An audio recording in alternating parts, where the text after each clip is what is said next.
ಪಾಪಜಿ ಬೇಲೇನು ಮಾಡ್ಬೇಡ ಕಣಪ್ಪ ಪುನಿ ಸೋಲಾರ್ ಮೇಲೆ ಬಿಡ್ದಾಕಾಗಿದೆ. ಸೋಲಾರ್ನ ಬಿಡ್ದು ಅಡಿಕೆ ಗಿಡಗಳನ್ನೆಲ್ಲ ಇದು ಮಾಡಿ ಮತ್ತೆ ಅದೇ ದಾರಿಯಲ್ಲಿ ಸೋಲಾರ್ ಹತ್ತಿ ಇಲ್ಲೆಲ್ಲ ತಿರುಗಾಡಿ ಆ ಮೇಲ್ಗಡೆ ಎತ್ತರದಲ್ಲಿ ಒಂದು ಕಾಡು ಸಿಗ್ತವಲ್ಲ ಅದರಲ್ಲಿ 1 ಗಂಟೆವರೆಗೆ ಇತ್ತು ಮೇಲ್ಗಡೆ ಕಾಡಲ್ಲಿ. ಆಮೇಲೆ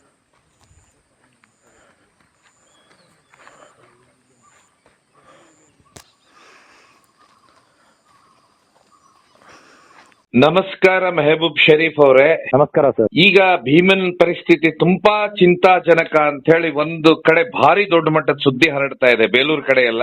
ಏನ್ ಸರ್ ನಿಜವಾಗ್ಲೂ ನೀವು ಅಲ್ಲೇ ಇದ್ರಂತೆ ಸ್ಪಾಟ್ ಅಲ್ಲಿ, ಏನಾಗಿದೆ ಸರ್ ಈಗ? ಹೌದು ಸರ್, ಸದ್ಯದ ಮಟ್ಟಿಗೆ ಯಾರಿಗೂ ಈಗ ಸದ್ಯದ ಮಟ್ಟದಲ್ಲಿ ಭೀಮನ್ ಪರಿಸ್ಥಿತಿ ಹೇಗಿದೆ ಅಂತ ಯಾರಿಗೂ ಗೊತ್ತಿಲ್ಲ. ನಾಪತ್ತೆ ಆಗಿದ್ದಾನೆ ಅಂತ ಸ್ವಲ್ಪ ನ್ಯೂಸ್ ಚಾನೆಲ್ಗಳಲ್ಲಿ ವೈರಲ್ ಆಗ್ತಾ ಇದೆ ಸರ್. ಆದ್ರೆ ಇಲ್ಲಿದ್ದು ಪಬ್ಲಿಕ್ಕಿಗೆ ನಾವೇ ಅದನ್ನ ಹೇಳ್ತಾ ಇರೋದು ಸೋಷಿಯಲ್ ಮೀಡಿಯಾದಲ್ಲಿ ಸ್ವಲ್ಪ ಗಳಲ್ಲಿ ಬಿಟ್ರೆ, ಇವತ್ತು ಭೀಮನ್ ಸ್ಥಿತಿ, ಭೀಮ ಎಲ್ಲಿದಾನ ಅಂತ ಇವತ್ತು ನಾವು ಆನ್ ದ ಸ್ಪಾಟ್ಗೆ ಹೋಗಿದ್ವಿ ಸರ್. ಭೀಮನ್ ಜಾಗಕ್ಕೆ ಹೋಗಿದ್ವಿ. ಭೀಮ ಈಗ ನಮ್ಮ ಮಕ್ನ ಕ್ಯಾಪ್ಚರ್ ಮಾಡಿದ್ವಲ್ಲ, ಕಾರ್ಯಾಚರಣೆ ನಡೆದಿತ್ತು ಮಕ್ನ ಅಂತ ಹೇಳ್ಬಿಟ್ಟು, ಗುಡ್ಬೆಟ್ಟ ಎಸ್ಟೇಟ್ ಅಂತ ಹೇಳ್ಬಿಟ್ಟು, ಆ ಗುಡ್ಬೆಟ್ಟ IBC ಎಸ್ಟೇಟ್ ಅಲ್ಲಿ ಈಗ ಬಂದ್ ನಿಂತಿದ್ದಾನೆ ಸರ್. ಒಂದ್ ಕಡೆ ಸುಮ್ನೆ ನಿಂತಿದ್ದಾನೆ, ಮುಖ ಎಲ್ಲ ಊದ್ ಹೋಗಿದೆ, ನೀರು ಕುಡಿಯಕ್ ಆಗ್ತಾ ಇಲ್ಲ ಅದ್ರ ಕೈಲಿ. ಅದ್ರ ನಂತರ ನಾವು ನಮ್ ಸ್ನೇಹಿತರೆಲ್ಲ ನಾವು ಅಲ್ಲಿಗೆ ಹೋದ್ವಿ. ಅಲ್ಲಿಗೆ ಹೋದಾಗ ನಮ್ಮ ಹಾಣ್ಬಾಳ್ ವಿಕ್ರಮ್ ಗೌಡ್ರು ಕೂಡ ಅಲ್ಲಿಗೆ ಬಂದ್ರು ಭೀಮನ್ ನೋಡ್ಲೇಬೇಕು ಅಂತ. ನಾವು ಒಟ್ಟಿಗೆ ಹೋದ್ವಿ. ಒಟ್ಟಿಗೆ ಹೋಗಿ ಭೀಮನ್ ಸ್ಥಿತಿ ಹೇಗಿದೆ ಅಂತ ನೋಡಕ್ ಹೋದ್ವಿ. ETF ಹುಡುಗರು 1-2 ಜನ ದೂರದಲ್ಲಿ ನಿಂತಿದ್ರು. ಆಮೇಲೆ ಭೀಮಾ ಎಲ್ಲಿದಾನೆ ಅಂತ ಸರ್ಚ್ ಮಾಡ್ಕೊಂಡು ಹೋಗ್ಬೇಕಾದ್ರೆ ಭೀಮಾ ಸಿಕ್ತು ನಮ್ಗೆ. ಭೀಮಾ ಸಿಕ್ಕಾಗ ಅದೇನಾಯ್ತು, ಹೋಗ್ಬಿಟ್ಟು ಅಲ್ಲಿ ಸ್ವಲ್ಪ ಗದ್ದೆ ಇದೆ, ಅಡಿಕೆ ಸ್ವಲ್ಪ ಸಣ್ಣ ಸಣ್ಣ ಅಡಿಕೆ ಗಿಡಗಳು ತೋಟ ಇದೆ. ಆ ಜಾಗದಲ್ಲಿ ಅದಕ್ಕೆ ನಡ್ಕೊಂಡ್ ಬರಕ್ಕೆ ಆಗ್ತಾ ಇರ್ಲಿಲ್ಲ ಸರ್. ನೋಡೆ ಅಂತೂ ನಮ್ಗೆ ಕಣ್ಣಲ್ಲಿ ನೀರ್ ಬಂದ್ಬಿಡ್ತು ಭೀಮನ್ ಸ್ಥಿತಿ ನೋಡಿ. ಅಲ್ಲಿ ಹೋಗ್ಬಿಟ್ಟು ಕೆಸರ್ನ ಎಲ್ಲ ಕಣ್ಣಿಗೆ ಗಾಯ ಆಗಿರೋ ಜಾಗಕ್ಕೆ ಕಿವಿ ಹತ್ರ ಎಲ್ಲ ಹಿಂಗ್ ಹೊಡ್ಕೊಳ್ತಾ ಇತ್ತು. ಮುಖ ಕಣ್ಣೆಲ್ಲ ಫುಲ್ ಕಣ್ಣು ರೌಂಡ್ ಅಪ್ ಎಲ್ಲ ಊದ್ ಹೋಗಿದೆ ಭೀಮನ್, ಫುಲ್ ಊದಿದೆ. ನೋವಂತೂ ತುಂಬಾ ಇದೆ ಭೀಮನ್ಗೆ. ಯಾಕಂದ್ರೆ ಒಂದ್ ಅಡಿ ಹಿಂಗೆ ಏನಾದ್ರು ಒಂದ್ ಸೊಪ್ಪು ಮುಟ್ಟಕ್ ಆಗ್ತಿಲ್ಲ, ಬರೀ ಮಣ್ಣು ಹಾಕೊಳ್ತಾ ಇದೆ ಅಷ್ಟೇ. ಅಂದ್ರೆ ಊಟನೇ ಬಿಟ್ಬಿಟ್ಟಿದ್ದಾನೆ. ಊಟ ಮಾಡಕ್ ಆಗಲ್ಲ ಸರ್. ಮುಖ ಬಿಚ್ಚಕ್ಕೆ ಆಗ್ತದೆ. ಈಗ ನಮ್ಗೆ ಒಂದು ಹಲ್ಲು ಕಿತ್ರೆ ಯಾವ ರೀತಿ ನೋವು ಇರುತ್ತೆ ಅನ್ನೋ ಒಂದು ಪರಿಸ್ಥಿತಿಲಿ ಇವತ್ತು ಅಷ್ಟು ದೊಡ್ಡ ಮಟ್ಟಿಗೆ ಒಂದು 2 kg ಅಷ್ಟು ಮಾಂಸದ ಜೊತೆ ಕಿತ್ ಬಂದಿರೋಂತ ದಂತ ಅಂತ ನೋವು ಯಾವ ರೀತಿ ಇರ್ಬೋದು ಅಂತ ನಾವೇ ಊಹೆ ಮಾಡ್ಕೋಬೇಕು. ಅದಕ್ಕೆ ಎಷ್ಟು ನೋವು ಆಗ್ತಾ ಇರ್ಬೋದು ಅಂತ ಹೇಳ್ಬಿಟ್ಟು ಏನು ಬಾಯಿನೇ ಬಿಚ್ಚಕ್ ಆಗ್ತಿಲ್ಲ ಅದಕ್ಕೆ. ಅಂತ ಪರಿಸ್ಥಿತಿಲಿ ಇದಾನೆ. ನೋಡ್ಬಿಟ್ಟು ತುಂಬಾ ಬೇಜಾರಾಯ್ತು ನನ್ಗಂತೂ. ನಾನು ಜಾಸ್ತಿ ನೋಡಕ್ಕೂ ಹೋಗಿಲ್ಲ ಸರ್. ತುಂಬಾ ಅದನ್ನ ನೋಡಕ್ಕೆ ತುಂಬಾ ಬೇಜಾರಾಗಿತ್ತು. ಅಂದ್ರೆ ಈಗ ಏನ್ ಆಗಿರ್ಬೋದು ಅಂತೀರಾ? ಅಂದ್ರೆ ಅದಕ್ಕೆ ಏನಂದ್ರೆ ತಿಂತಾ ಇಲ್ಲ ಅಂತ ಹೇಳಿದ್ರೆ ಸರ್, ಅದು ಗುಣ ಆಗುತ್ತೆ, 100ಕ್ಕೆ 100 ಭಾಗ ಗುಣ ಆಗುತ್ತೆ. ಗುಣ ಆಗ್ಬೇಕಂತ ಹೇಳಿದ್ರೆ ಇಮಿಡಿಯೇಟ್ ಆಗಿ ಸರ್, ಟೈಮೇ ಇಲ್ಲ ಅದಕ್ಕೆ. ಪೇನ್ ಕಿಲ್ಲರ್ ಮತ್ತೆ ಆಂಟಿಬಯೋಟಿಕ್, ಅದಕ್ಕೆ ಇಂಜೆಕ್ಷನ್ಗಳು ಹೊಡಿಬೇಕು. ನಾವು ಕರೆಕ್ಟ್ ಬೆಳಿಗ್ಗೆ ನಮ್ಮ ಜಗ್ಬೋರ್ನಹಳ್ಳಿಯಿಂದ ರಾತ್ರಿ ಹೊರಟವನು ಸರ್ ಭೀಮಾ. 8 ಗಂಟೆ, ಒಂದು 7:30-8 ಗಂಟೆ ಸಮಯದಲ್ಲಿ ನಾವು ಅಲ್ಲೇ ಇದ್ವಿ. ಡ್ರೋನ್ ಅಲ್ಲಿ ಎಲ್ಲ ನೋಡಾಯ್ತು. ರೋಡ್ ಕ್ರಾಸ್ ಮಾಡಕ್ಕೆ ಜಗ್ಬೋರ್ನಹಳ್ಳಿ ಬಂತು. ಅದ್ರ ನಂತರ ಭೀಮಾ ನಾಪತ್ತೆ ಆಯ್ತು. ಅಲ್ಲಿ ಸ್ವಲ್ಪ ಮಿಸ್ ಆಯ್ತು. ಅಲ್ಲಿ ಮಿಸ್ ಆದ್ಮೇಲೆ ಬೆಳಗಿನ ಜಾವ ಸಾಲ್ಡನಾ ಎಸ್ಟೇಟ್ ಅಂತ ಇದೆ ಗುಡ್ಬೆಟ್ಟದಿಂದ ಆಚೆ, ಲಕ್ಕುಂದ ದರ್ಬಾರ್ಪೇಟೆ ಅಂತ ಬರುತ್ತೆ. ಅದು ಯಾವ್ದಂತ ಹೇಳಿದ್ರೆ, ಅದ್ 2 ಜನನ ಮಕ್ನಾನೆ ಕೊಂದಿತ್ತಲ್ಲ ಸರ್, ಆ ಭಾಗದಲ್ಲಿ ಈ ನಮ್ ಭೀಮಾ ಬರ್ತಾನೆ. ಬಂದ್ಬಿಟ್ಟು ಗೇಟ್ ಮುರಿದು ಹೋಗ್ತಾನೆ. ಗೇಟ್ ಮುರಿದಿಲ್ಲ ಅಂದ್ರೆ ಭೀಮಾ ಬಂದಿರೋದು ಗೊತ್ತಾಗ್ತಿರ್ಲಿಲ್ಲ. ಅದ್ರ ನಂತರ ಗುಡ್ಬೆಟ್ಟ ಎಸ್ಟೇಟ್ ಕಡೆಗೆ ಮೂವ್ ಆಗ್ತಾನೆ ಬೆಳಗಿನ ಜಾವ, ಹೆಚ್ಚು ಕಡಿಮೆ ಒಂದು 6:30-7 ಗಂಟೆ ಸಮಯದಲ್ಲಿ ಸರ್. ಅದ್ರ ನಂತರ ಗುಡ್ಬೆಟ್ಟ ಎಸ್ಟೇಟಿಗೆ ಬಂದ ನಂತರ ಅಲ್ಲೊಂದು ಸೋಲಾರ್ ಫೆನ್ಸಿಂಗ್ ಹಾಕಿದ್ದಾರೆ. ಅದೂನು ಕೇರ್ ಮಾಡ್ತಾ ಇಲ್ಲ ಸರ್. ಅದೂನು ಪುಡಿ ಮಾಡಿ ಬಂದಿದ್ದಾನೆ ಭೀಮಾ. ನೋವು ತಡೆಯಕ್ ಆಗ್ತಾ ಇಲ್ಲ ಅದಕ್ಕೆ. ಅದ್ರ ನಂತರ ಎಲ್ಲೋ ಅದು ಸಕಲೇಶ್ಪುರ ಭಾಗಕ್ಕೆ ಹೊರಟವನೇ ಅವನು.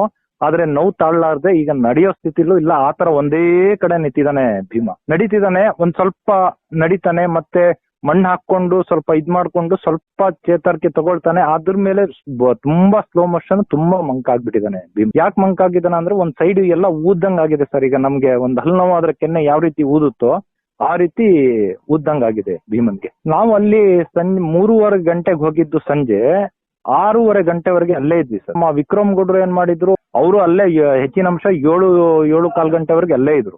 ನಾವು 6:45ಗೆ ನಾವು ಬಂದ್ವಿ. ಮತ್ತೆ ಅವರು 7:30ವರೆಗೆ ಅಲ್ಲೇ ಆ ಸ್ಪಾಟ್ ಅಲ್ಲೇ ಇದ್ರು ಅವರು. ಸೊ ಅಲ್ಲೇ ಒಂದು ಕೆರೆ ಇದೆ, ಹೆಚ್ಚು ಕಡಿಮೆ ಬೇಲೂರು ನಮ್ಮ ಸಕಲೇಶ್ಪುರ ಸಂಪರ್ಕ ಒಂದು ಏನ್ ಬೇಲೂರು ರೋಡ್ ಇದೆ, ಕಡೆಗರ್ಜೆ ಗ್ರಾಮ. ಅಲ್ಲಿಂದ ಹೆಚ್ಚು ಕಡಿಮೆ ಒಂದ್ 2 ಕಿಲೋಮೀಟರ್ ತೋಟ ಬರುತ್ತೆ. ತೋಟದಿಂದ ಒಳಗಡೆ ಕಾಡು ಬರುತ್ತೆ ಸರ್. ಕಾಡಿಂದ ಕೆಳಗಡೆ ಒಂದು ಕೆರೆ ಮತ್ತೆ ಅಡಿಕೆ ತೋಟ ಇದೆ. ಅಡಿಕೆ ತೋಟ ಮಾಡಿದ್ದಾರೆ. ಆ ಭಾಗ ಕೆಸ್ಕುಲಿ ಭಾಗಕ್ಕೆ ಸೇರುತ್ತೆ ಸರ್. ಇದು ಆ ಪ್ಲೇಸ್ ಅಲ್ಲಿ ಇದಾನೆ ನಮ್ ಭೀಮ್. ಈಗ ಊಟ ಮಾಡ್ತಾ ಇಲ್ಲ, ತಿಂತಾ ಇಲ್ಲ, ಏನಿಲ್ಲ? ಏನು ಇಲ್ಲ ಸರ್, ಒಂದ್ ಸೊಪ್ಪು ತಿಂತಾ ಇಲ್ಲ ಸರ್. ಮಣ್ಣು ಹಾಕೊಳ್ಳೋದ್ ಬಿಟ್ರೆ ಒಂದ್ ಸೊಪ್ಪು ಮುಟ್ತಾ ಇಲ್ಲ. ಈಗ ನಿನ್ನೆಯಿಂದಾನು ಊಟ ನಿಂತೋಗಿದೆ. ನಿಂತೋಗಿದೆ ಸರ್. ನಿನ್ನೆ ಸಂಜೆವರೆಗೆ ಅದಕ್ಕೆ ನೋವು ಕಾಣಿಸ್ಲಿಲ್ಲ ಸರ್. ಯಾಕಂದ್ರೆ ಕ್ವಾರೆ ದಂತ ಯಾವಾಗ ಕಳಿಸ್ಕೊಳ್ತೋ ಆವಾಗ ನೋವು ಗೊತ್ತಾಗಿಲ್ಲ ಅದಕ್ಕೆ. ಸಂಜೆ ಆಗ್ತಾ ಆಗ್ತಾ ನಾನು ಹೇಳ್ದೆ ನೋಡಿ ನಿನ್ನೆ ನಿಮ್ ಹತ್ರ, ಅದೇ ರೀತಿ ಡ್ರೋನ್ ಬಿಟ್ಟಾಗ ಯಾವತ್ತು ಕಾಡಲ್ಲಿ ಒಳಗಡೆ ಇದ್ದ ಗ್ರೂಪ್ ಇಂದ ಒಂದ್ 500 ಮೀಟರ್ ದೂರದಲ್ಲಿ ಇದ್ದವನು ಏಕಾಏಕಿ ಅಲ್ಲಿಂದ ಹೊರಟ ಅವನು. ಆವಾಗ ನೋವು ಚಳಿಗೆ ಜಾಸ್ತಿ ಆಗ್ತಾ ಹೋಯ್ತು. ಅದಕ್ಕೆ ಆಗ್ತಾ ಇದ್ದಂಗೆ ಅದು ಒಂದ್ಸತಿ ಅದು ಅದ್ರ ಪಾಡಿಗೆ ಅದು ಅದರ ಒಂದು ತವ್ರ ಮನೆಗೆ ಹೊರಟಂಗೆ ಅದು ಸಕಲೇಶ್ಪುರ ಭಾಗಕ್ಕೆ ಹೊರಟಿದ್ದ. ಆಲೂರು ಭಾಗಕ್ಕೆ ಹೋಗಿ ಸೇರ್ಕೊಳ್ಳೋನು. ಆದ್ರೆ ಅದಕ್ಕೆ ಈಗ ಅರ್ಧದಲ್ಲೇ ಈಗ ನೋವು ಜಾಸ್ತಿ ಆಗಿರುತ್ತೆ. ಹಾಗಾಗಿ ಅದು ಹೋಗ್ತಾ ಇಲ್ಲ ಸರ್. ಟ್ರೀಟ್ಮೆಂಟ್ ನಡೆದಿಲ್ಲ ಇನ್ನೂ. ಅದು ಏನೇನಾಗುತ್ತೋ ಹುಳ ಆಗಿ ಅದ್ ಏನೇನಾಗುತ್ತೋ ಗಾಯ ತುಂಬಾ ಇದೆ. ಹಾಗಾಗಿ ಅದು ಬಾಯಿಲಿ ಏನು ತಿಂದಿಲ್ಲ ಅಂದ್ರೂ ಶಕ್ತಿ ಇರಲ್ಲ ಸರ್ ಭೀಮನ್ಗೆ. ಎಷ್ಟ್ ದಿವಸ ಒಂದ್ 8 ದಿವಸ ಊಟ ತಿಂಡಿ ಬಿಟ್ರೆ ಅದು ಊಟ ಮಾಡಕ್ಕೂ ಅದಕ್ಕೆ ಆಗಲ್ಲ, ಬಾಯಿ ಬಿಚ್ಚಕ್ಕೆ ಆಗಲ್ಲ ಅಂತ ಪರಿಸ್ಥಿತಿಲಿ ಇದಾನೆ ಸರ್ ಭೀಮ. ಅದನ್ನ ಉಳಿಸ್ಕೊಳ್ಳೋದೇ ಒಂದು ದೊಡ್ಡ ಸಾಹಸ. ಇವಾಗ ಅರಣ್ಯ ಇಲಾಖೆಯವರು ಸ್ವಲ್ಪ ಕಾಳಜಿ ವಹಿಸಿ, ಸರ್ಕಾರನೂ ಚೂರು ಕಾಳಜಿ ಮಾಡಿ ಇಮಿಡಿಯೇಟ್ ಆಗಿ ನಾಳೆನೆ ಮಾಡ್ಬೇಕು ಸರ್. ಇದ್ರಲ್ಲಿ ಟೈಮ್ ವೇಸ್ಟೇ ಮಾಡಂಗಿಲ್ಲ. ಇಮಿಡಿಯೇಟ್ ಆಗಿ ಅದಕ್ಕೆ ಪೇನ್ ಕಿಲ್ಲರ್ ನೋವಿನ ಔಷಧಿ ಕೊಡಬೇಕು. ಅದು ನೋವು ಕಮ್ಮಿ ಆಗುವ ಔಷಧಿ ಮತ್ತೆ ಆಂಟಿಬಯೋಟಿಕ್ ಹುಳ ಆಗದೆ ಇರೋ ರೀತಿ ಒಂದು ಆಂಟಿಬಯೋಟಿಕ್ ಔಷಧಿನ ಇಂಜೆಕ್ಷನ್ ನ ಅದಕ್ಕೆ ಕೊಡ್ಲೇಬೇಕು. ಯಾವುದೇ ಕಾರಣಕ್ಕೆ ಫಸ್ಟ್ ಟ್ರೀಟ್ಮೆಂಟ್ ಅದಕ್ಕೆ ಮಾಡ್ಲೇಬೇಕು. ನೆಕ್ಸ್ಟ್ ಆಮೇಲೆ ನೋಡೋಣ. ಅದು ಪ್ರಕೃತಿ ಅದಕ್ಕೆ ಮಣ್ಣಲ್ಲಿ ಆಗಿರ್ಬೋದು, ಅದು ದೇವ್ರು ಗುಣ ಮಾಡ್ತಾನೆ ಅದಕ್ಕೆ. ಆದ್ರೆ ಫಸ್ಟ್ ಏನಿದೆಯೋ ಪ್ರೊಸೀಜರ್ ಅದ್ ಮಾಡ್ಲೇಬೇಕು ಸರ್. ಏನಂತಾರ ಅರಣ್ಯ ಇಲಾಖೆಯವರು ನಿಮ್ಗೆ ಅಲ್ಲಿ ಮಾತಾಡಿದಾಗ? ಯಾಕೆ ಅಂದ್ರೆ ಅರಣ್ಯ ಇಲಾಖೆಯದ್ದು ಏನು ಸುದ್ದಿ ಕಾಣ್ತಾ ಇಲ್ಲ ಸರ್. ಮೊನ್ನೆ ರೀತಿ ಸ್ವಲ್ಪ ಮೀಡಿಯಾಗಳಲ್ಲೆಲ್ಲ ಹೇಳಿದ್ರು, ಅರಣ್ಯ ಸಚಿವರು ಮೀಟಿಂಗ್ ಮಾಡಿದ್ರು, ಇದ್ರ ಬಗ್ಗೆ ಏನೋ ಟ್ರೀಟ್ಮೆಂಟ್ ಚಿಕಿತ್ಸೆ ಮಾಡೋದು ಅಂತ ಹೇಳ್ಬಿಟ್ಟು ಮೀಟಿಂಗ್ ಮಾಡಿದ್ದಾರೆ ಇಮಿಡಿಯೇಟ್. ಇಷ್ಟುವರೆಗೆ ಯಾರು ಪತ್ತೆ ಇಲ್ಲ ಸರ್. ಒಂದು ಹಿರಿಯ ಅಧಿಕಾರಿ ಅಂತ ಸ್ಪಾಟಿಗೆ ಇವಾಗ ಏಟ್ ತಿಂದು ಭೀಮ ಬಂದಿದ್ದಾನೆ. ಒಬ್ರು ಅಧಿಕಾರಿನೂ ಕೂಡ ಬಂದಿಲ್ಲ ಸರ್ ಅಲ್ಲಿಗೆ. ಗುಡ್ಬೆಡ್ಡ ಎಸ್ಟೇಟಿಗೆ ಬೆಳಿಗ್ಗಿಂದ ಆನೆ ಇದೆ. ಅಲ್ಲಿಗೆ ದೊಡ್ಡ ಹಿರಿಯ ಅಧಿಕಾರಿಗಳಂತ ಯಾರು ಕೂಡ ನಾಪತ್ತೆ ಆಗಿದ್ದಾರೆ ಸರ್. ಅಧಿಕಾರಿಗಳೇ ನಾಪತ್ತೆ ಆಗಿದ್ದಾರೆ. ಈಗ ETF ಸಿಬ್ಬಂದಿಗಳು 1-2 ಜನ ಇದ್ದಾರೆ ಅಲ್ಲಿ, ಅದಕ್ಕೆ ಕಾಯ್ತಾ ನೋಡ್ತಾ ಇದ್ದಾರೆ. ಈಗ ಕರೆಕ್ಟ್ ಆಗಿ ಯಾವ ಲೊಕೇಶನ್ ನಲ್ಲಿ ಇದಾನಂದ್ರ ಭೀಮ? ಕೆಸ್ಕುಲಿ ಗ್ರಾಮ, ಗುಡ್ಬೆಟ್ಟ ಎಸ್ಟೇಟ್ ಕೆಸ್ಕುಲಿ ಗ್ರಾಮ. ಕಾಡ್ ಬರುತ್ತೆ, ಅಲ್ಲೊಂದು ಅಡಿಕೆ ತೋಟ ಬರುತ್ತೆ, ಕೆರೆ ಇದೆ, ಗದ್ದೆ ಬರುತ್ತೆ. ಅದೇ ಲೊಕೇಶನ್ ಅಲ್ಲಿ ನಮ್ ಭೀಮ ಇದ್ದಾನೆ ಸರ್. ಆ ಕಡೆ ಹೋದ್ರೆ ಅಂಕೇಳಿ ಭಾಗಕ್ಕೆ ಹೋಗುತ್ತೆ ಸರ್. ಎಲ್ಲಿ ಅಂತ ಹೇಳಿದ್ರೆ ಊರಲ್ಲಿ ಬರೋದು. ಒಂದು ವಿಡಿಯೋ ಹೋದ ವರ್ಷ ಮದ ಬಂದಾಗ ಅದು ಜಗ್ಬೋರ್ನಹಳ್ಳಿಗೆ ಹೋಗ್ಬೇಕಾದ್ರೆ ಊರಲ್ಲಿ ಹೋಗಿದ್ದ ಸರ್, ಸಂಚಾರ ಮಾಡಿತ್ತು ನಮ್ ಭೀಮ. ಆ ಭಾಗಕ್ಕೂ ಹತ್ರ ಆಗುತ್ತೆ ಅಂಕೇಳಿ. ಮತ್ತೆ ಅಲ್ಲಿಂದ ನಿಮ್ಗೆ ಇನ್ನೂ ದಾಟ್ಬೇಕಂದ್ರೆ ಕೆಸ್ಕುಲಿ, ಹೆಬ್ನಳ್ಳಿ ಈ ಭಾಗಕ್ಕೆ ಅದಕ್ಕೆ ಒಂದು ರೋಡ್ ದಾಟಿದ್ರೆ ಹೆಬ್ನಳ್ಳಿಗೆ ಹೋಗುತ್ತೆ ಅದು. ಇವನ್ ಎಲ್ಲಿದ್ದಾನಂತೀರಾ ಕ್ಯಾಪ್ಟನ್? ಹಾಗಾದ್ರೆ ಕ್ಯಾಪ್ಟನ್ ಗ್ರೂಪ್ ಜೊತೆಗಿದ್ದಾನೆ ಸರ್. ಅಲ್ಲೇ ಜಗ್ಬೋರ್ನಹಳ್ಳಿ ಬೊಂಬಡಿಹಳ್ಳಿ ಹತ್ರ ಇದ್ದಾನೆ. ಆರಾಮಾಗಿದೆ ಅಂತೆ ಸರ್. ಅಲ್ಲಿಗೂ ನಮ್ ಸ್ನೇಹಿತರೊಬ್ರು ಇವತ್ತು ನಾನು ಇಲ್ಲಿ ಹೋಗಿದ್ರಿಂದ ಅಲ್ಲಿ ಹೋಗಿಲ್ಲ, ಅಲ್ಲಿ ಆರಾಮಾಗಿದ್ದಾನೆ. ಗ್ರೂಪ್ ಎಲ್ಲ ಚೆನ್ನಾಗಿದೆ. ಕ್ಯಾಪ್ಟನ್ ಕೂಡ ಚೆನ್ನಾಗಿದೆ. ಹಿಂದ್ಗಡೆ ಸ್ವಲ್ಪ ಅದಕ್ಕೂ ಏಟ್ಗಳು ಆಗಿದೆ ಅಂತ ಹೇಳಿದ್ರು. ಆದ್ರೆ ಇದ್ರ ತರ ಆಗಿಲ್ಲ, ತಿನ್ನೋದು ಊಟ ಮಾಡೋದೆಲ್ಲ ಬಂದಾಗಿಲ್ಲ ಅದಕ್ಕೆ ಬಂದಾಗಿಲ್ಲ ಸರ್. ಮುಖ ಚೆನ್ನಾಗಿದೆ. ಅದೆಲ್ಲ ಈಗ ಕ್ವಾರೆಲ್ ಚುಚ್ಚಿದ್ದೆಲ್ಲ ಮಾಮೂಲಿ ಏಟ್ಗಳೆಲ್ಲ ಅದಕ್ಕೆ ಆನೆಗಳಿಗೆ ಏನು ವ್ಯತ್ಯಾಸ ಬೀಳಲ್ಲ ಕ್ಯಾಪ್ಟನ್ಗೆ. ಆದ್ರೆ ಭೀಮಂದೆ ಒಂದು ಕ್ವಾರೆ ಮುರಿದೋಗಿರೋದು, ಕ್ವಾರೆ ಅರ್ಧ ಕಟ್ಟಾಗ್ತಿದ್ರೆ ಏನೂ ಇರ್ಲಿಲ್ಲ ಸರ್. ಬಡ್ಡೆ ಸಮೇತ ಮಾಂಸನೇ ಕಿತ್ತು ಬಂದಿದೆಯಲ್ಲ, ಅದೇ ಒಂದು ಹೊಟ್ಟೆ ಉರಿತಿರುವಂತ ವಿಚಾರ. ಮತ್ತೆ ಅದನ್ನ ಈಗ ಹೆಂಗೆ ಬದುಕಿಸ್ಕೊಳ್ಳೋದು ಅನ್ನೋದೇ ಒಂದು ದೊಡ್ಡ ಒಂದು ಪ್ರಶ್ನೆ ಆಗಿದೆ ಸರ್. ಈಗ ನೀವು ನೋಡ್ದಾಗ ಕೊನೆಯದಾಗಿ ಈಗ ನೋಡ್ದಾಗ ಹೇಗೆ ಮಣ್ಣು ಹಾಕೊಳ್ತಾ ಇದ್ದ ಸರ್. ಒಂದ್ ಸೈಡ್ ಇಡೀ ಏನಾಗಿದೆ, ರಕ್ತದಿಂದ ತುಂಬಿತ್ತಲ್ಲ ನಿನ್ನೆ, ಎಲ್ಲಾ ರಕ್ತ ಇದ್ದಾಗ ಹೋಗಿತ್ತು. ಅದು ರಕ್ತ ಒಂಥರ ಕಪ್ಪು ತರ ಆಗಿತ್ತು ಸರ್ ನಿನ್ನೆ ಸಂಜೆ. ಅದು ಒಣಗಿರೋದು. ಅದ್ರ ನಂತರ ಮಣ್ಣು ಹಾಕೊಂಡಿರ್ಲಿಲ್ಲ ನಿನ್ನೆ ಇಡೀ ದಿವಸ, ರಾತ್ರಿ ಎಲ್ಲ ಮಣ್ಣು ಹಾಕೊಂಡಿಲ್ಲ. ಇವತ್ತು ಆ ಗದ್ದೆ ಸೈಡ್ ಬಂದು ಕೆರೆ ಹತ್ರ ಮೆತ್ತಗಿರೋ ಮಣ್ಣು ಬರುತ್ತಲ್ಲ ಸರ್, ಅದು ಅವನಿಗೆ ಭೀಮನ್ ಗೊತ್ತು. ಗಾಯ ಆದಾಗ ಫಸ್ಟ್ ಟೈಮು ಅದೇ ಮಣ್ಣಲ್ಲಿ ಕೆರೆಯಲ್ಲಿ ಕೂರೋನವನು ಹಿಂದ್ಗಡೆ ಗಾಯ ಆದಾಗ. ಅದೇ ರೀತಿ ಈಗ ಒಂದ್ ಕೆರೆ ಸಿಕ್ಕಿದೆ, ಅಲ್ಲಿ ಸ್ಮೂತ್ ತರ ಒಂಥರ ಮಣ್ಣಿದೆ. ಆ ಮಣ್ಣೆ ಅದು ಹಾಕೊಳ್ತಿರೋದು ಅಲ್ಲಿಗೆ, ಆ ಗಾಯಕ್ಕೆ ಈ ಹತ್ರ ತನಕ ಅದೇ ಹಾಕೊಳ್ತಾ ಇದ್ದಾನೆ. ಸೊ 24 ತಾಸಾಯ್ತು ಊಟ ಇಲ್ಲ ಭೀಮನಿಗೆ. ಭೀಮನ್ಗೆ ಊಟ ಇಲ್ಲ. ಇಲ್ಲಿಂದ ಒಂದ್ ಕಡೆಯಿಂದ ಟ್ರೀಟ್ಮೆಂಟು ಏನು ಇಲ್ಲ, ಚಿಕಿತ್ಸೆನೂ ಏನು ಇಲ್ಲ ಇದಕ್ಕೆ. ಈಗ ಯಾವ ರೀತಿ ಅಂತ ನಮ್ಗೇನೆ ಒಂಥರ ತಲೆಗೆ ಹೋಗ್ತಾ ಇಲ್ಲ, ಮತ್ತೆ ನಮ್ಗೆ ನಿದ್ದೆ ಬರ್ತಾ ಇಲ್ಲ. ಯಾಕಂದ್ರೆ ಇಷ್ಟು ಒಂದು ದೊಡ್ಡ ಆನೆ ನಮ್ಮ ಜಿಲ್ಲೆ ಒಳಗಡೆ ಎಷ್ಟೋ ಜನ ಫ್ಯಾನ್ಸ್ ಅದಕ್ಕೆ. ಅದನ್ನ ಒಂದು ಆನೆನ ಯಾವ್ದೇ ಕಾರಣಕ್ಕೆ ಉಳಿಸ್ಕೋಬೇಕು, ದಂತ ಹೋದ್ರೆ ಹೋಗ್ಲಿ, ಆನೆ ಉಳಿದ್ರೆ ಸಾಕು ಅನ್ನೋದೇ ಎಷ್ಟೋ ಜನದ ಒಂದು ಬೇಡಿಕೆ ಇದೆ ಸರ್. ಎಷ್ಟೋ ಜನ ಕಾಮೆಂಟ್ ಗಳಲ್ಲಿ ಪ್ರೇಯರ್ ಮಾಡ್ತಾ ಇದ್ದಾರೆ, ಭೀಮನ್ಗೆ ಏನೋ ಆಗದ್ ಬೇಡ ಅಂತ ಆನೆನ ಇವತ್ತು ಸರ್ಕಾರ ಆಗಿರ್ಬೋದು, ಇಲಾಖೆ ಆಗಿರ್ಬೋದು, ಯಾಕೆ ನಿರ್ಲಕ್ಷ್ಯ ಮಾಡ್ತಾ ಇದ್ದಾರೆ? ಇಮಿಡಿಯೇಟ್ ಆಗಿ ಟ್ರೀಟ್ಮೆಂಟ್ ಮಾಡ್ಬೇಕು ಸರ್. ನಾವೇ ಆಗ್ಲಿ ಒಂದ್ ನಮ್ಗೆ ಒಂದ್ ಕೈಗೋ ಒಂದ್ ಕಾಲಿಗೋ ಪೆಟ್ ಬಿದ್ರೆ ಇಮಿಡಿಯೇಟ್ ನಾವು ಹಾಸ್ಪಿಟ್ಲಿಗೆ ಹೋಗ್ತೀವಿ ಒಂದ್ ಅರ್ಧ ಗಂಟೆ. ಅದೇ ಒಂದು ಪ್ರಾಣಿಗೆ ಈ ತರ ಆದ್ರೆ ಯಾಕೆ ಇಮಿಡಿಯೇಟ್ ಆಗಿ ಚಿಕಿತ್ಸೆ ಮಾಡಲ್ಲ ಅನ್ನೋದು ನಮ್ದು ಪ್ರಶ್ನೆ ಆಗಿದೆ ಸರ್. ಇವತ್ತು ನಮ್ಮನೆ ಮಕ್ಳಿಗೆ ಆ ತರ ಆಗಿದ್ರು, ನಮಿಗಾಗಿದ್ರು ನಾವು ಸುಮ್ನೆ ಇರ್ತಾ ಇದ್ವಾ, ಮನೇಲಿ ಕೂರ್ತಾ ಇದ್ವಾ, ಮಣ್ಣು ಹಾಕೊಳ್ತಾ ಇದ್ವಾ ಅನ್ನೋ ಪ್ರಶ್ನೆ ನಮ್ಮ ಹತ್ರ ಇದೆ ಸರ್. ನಮಗೂ ಪ್ರಾಣಿಗೆ ಎಷ್ಟು ವ್ಯತ್ಯಾಸ ಅಂತ ಹೇಳಿ ಇವತ್ತು ಗೊತ್ತಾಗ್ತಾ ಇದೆ ಸರ್ ನಮ್ಗೆ. ಸೊ ಕೊನೆಯದಾಗಿ ನೀವ್ ಹೇಳ್ತಾ ಇರೋದು ಈಗ ಮೊದಲು ನಾಳೆ ದಯವಿಟ್ಟು ಅರಣ್ಯ ಇಲಾಖೆಯವರು ಟ್ರೀಟ್ಮೆಂಟ್ ಮಾಡ್ಬೇಕು ಅಂತ ಹೇಳಿ. ಮಾಡ್ಲೇಬೇಕು ಸರ್. ಬೆಳಿಗ್ಗೆ ಅಂದ್ರೆ 9 ಗಂಟೆ 10 ಗಂಟೆಗೆ ಇದ್ರ ವ್ಯವಸ್ಥೆನ ಮಾಡ್ಕೊಂಡು ಏನಿದೆ ಅದಕ್ಕೆ ಅರವಳಿಕೆ ಯಾವ್ದು ಇಂಜೆಕ್ಷನ್ ಹೊಡಿಬೇಕು ಅದು ಡಾಕ್ಟರ್ಗಳಿಗೆ ಗೊತ್ತಿದೆ. ನಾವ್ ಇವತ್ತು ಹೇಳ್ತಾ ಇದೀವಿ ಪೇನ್ ಕಿಲ್ಲರ್ ಇಲ್ಲ ಆಂಟಿಬಯೋಟಿಕ್ ಕೊಡಿ ಅಂತ ಹೇಳ್ಬಿಟ್ಟು, ಆದ್ರೆ ಡಾಕ್ಟರ್ಗಳಿಗೆ ಉತ್ತಮವಾಗಿ ಗೊತ್ತಿದೆಯಲ್ಲ. ನಮ್ ಕರ್ನಾಟಕದಲ್ಲಿ ಹಾಗಾದ್ರೆ ಯಾರು ಈ ತರ ಯಾರು ಇಲ್ವಾ? ಆನೆನ ಯಾವ ರೀತಿ ಉಳಿಸ್ಬೇಕು ಅನ್ನೋ ಮೈಂಡ್ ಇರೋರು ಯಾರು ಇಲ್ವಾ? ಸೊ ಏನು ಮಾಡ್ತಾ ಇದ್ರೆ ಹೆಂಗ್ ಉಳ್ಸೋದು ಆನೆನ, ಪ್ರಾಣಿನ ಹೆಂಗ್ ಉಳ್ಸೋದು? ದೊಡ್ಡ ಮಟ್ಟದಲ್ಲಿ ಹೇಳ್ತಾರಲ್ಲ ಸರ್, ಪ್ರಾಣಿಗಳನ್ನ ಉಳಿಸಿ, ಕಾಡನ್ನ ಉಳಿಸಿ, ಅದನ್ನ ಉಳಿಸಿ, ಒಂದ್ ಮರ ಕಡಿದ್ರೆ ಹಂಗೆ, ಒಂದ್ ಪ್ರಾಣಿನ ಕೊಂದ್ರೆ ಹಂಗೆ ಅಂತ. ಇವತ್ತು ಅಷ್ಟು ದೊಡ್ಡ ಜೀವ ಇವತ್ತು ಸಾಯ್ತಿದೆಯಲ್ಲ ಸರ್.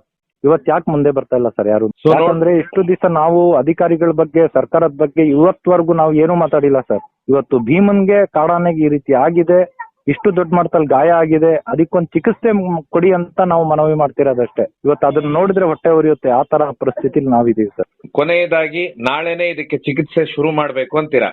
ಹೌದು ಸರ್, ಇಮಿಡಿಯೇಟ್ ಆಗಿ ಚಿಕಿತ್ಸೆ ಮಾಡ್ಬೇಕು ಸರ್. ನೋಡುವ ಸರ್ ಏನಾಗುತ್ತೆ ಅಂತ ಹೇಳಿ. ತಾವು ತಮ್ಮ ಪ್ರಾಣಿ ಪ್ರಿಯರ ಪರವಾಗಿ ನಾವು ಅದನ್ನೇ ಹೇಳ್ತೇವೆ. ಮತ್ತೆ ಅರಣ್ಯ ಇಲಾಖೆ ಅಂತ ಕಾದ್ ನೋಡುವ. ಯಾಕಂದ್ರೆ ಭೀಮ ಈಗಾಗ್ಲೇನೆ ನೀವ್ ಹೇಳ್ತಾ ಇದ್ರೆ 24 ತಾಸದಿಂದ ಊಟನೂ ಮಾಡಿಲ್ಲ, ತಿಂದಿಲ್ಲ, ಅಂತಿಮವಾಗಿ ಗುಡ್ಬೆಟ್ಟ ಎಸ್ಟೇಟ್ ಅಲ್ಲಿ ನಿಂತ್ಕೊಂಡಿದ್ದಾನಂತ ಹೇಳಿ.